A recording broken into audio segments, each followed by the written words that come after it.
আমরা শেষ করলাম।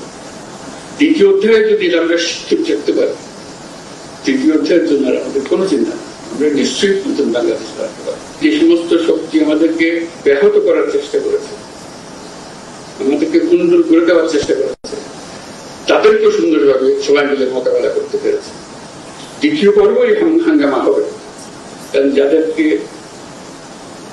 বাংলাদেশের মানুষ তাড়িয়ে দিয়েছে, অস্বীকার করেছে, তাদেরকে ত্যাগ করেছে, তারা ফিরে আসার জন্য অত্যন্ত ব্যাপক। প্রতিটি দিন তাদের জন্য মূল্যবান দিন, দেরি হলে তাদের জন্য অসুবিধা।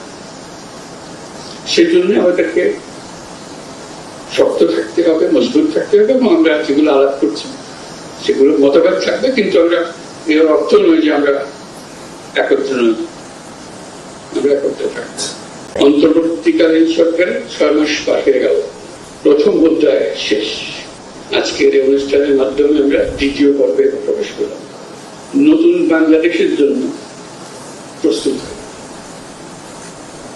যে নতুন বাংলাদেশ করার জন্য কি আইন কানুন লাগবে, কিভাবে আমরা অগ্রসর হবো, সেই প্রশ্ন মাথায় রেখে আমরা কিছু সংস্কার প্রবেশন করেছিলাম। অর্থাৎ সংস্কার করতে হবে, মজবুত ভাবে আইন কানুনগুলো বানাবো, যাতে সবাই মেনে চলবে, এবং মেনে চলার মাধ্যমে আমরা একটা সুন্দর সমাজ, সুন্দর রাষ্ট্র করতে পারবো। যেভাবে আমরা প্রথম অধ্যায় আমরা শেষ করলাম, দ্বিতীয় অধ্যায়ে যদি আমরা চুপ থাকতে পারি, তৃতীয় অধ্যায়ের জন্য আর আমাদের কোনো চিন্তা নেই। আমরা নিশ্চয়ই নতুন বাংলাদেশ বানাতে পারবো। যে সমস্ত শক্তি আমাদেরকে ব্যাহত করার চেষ্টা করেছে, আমাদেরকে কুণ্ডল করে দেওয়ার চেষ্টা করেছে, তাদেরকেও সুন্দরভাবে সবাই মিলে মোকাবেলা করতে পেরেছে। দ্বিতীয় পর্বই হাঙ্গামা হবে, কারণ যাদেরকে বাংলাদেশের মানুষ তাড়িয়ে দিয়েছে, অস্বীকার করেছে, তাদেরকে ত্যাগ করেছে, তারা ফিরে আসার জন্য অত্যন্ত ব্যাপক। প্রতিটি দিন তাদের জন্য মূল্যবান দিন, দেরি হলে তাদের জন্য অসুবিধা। সেই জন্য আমাদেরকে শক্ত থাকতে হবে, মজবুত থাকতে হবে, এবং আমরা যেগুলো আলাপ করছি সেগুলো মতভেদ থাকবে, কিন্তু আমরা এর অর্থ নয় যে আমরা একত্র নই, আমরা একত্রে থাকবো।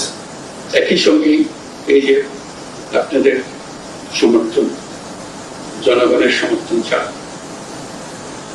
আন্তর্জাতিক বিশ্বের সমর্থন, সারা পৃথিবী জুড়ে আমাদের প্রতি একটা বড় রকমের সমর্থন গড়ে উঠেছে, যে কারণে অপর পক্ষ সুবিধা করতে পারছে, পদে পদে ব্যাহত হচ্ছে। যেখানে বহু গল্প রচনা করেছে, গল্প টিকে পারতেছে, শেষ মেশ ট্রাম্পের হাতেই আবার সে গল্প চালাতে পারলো না।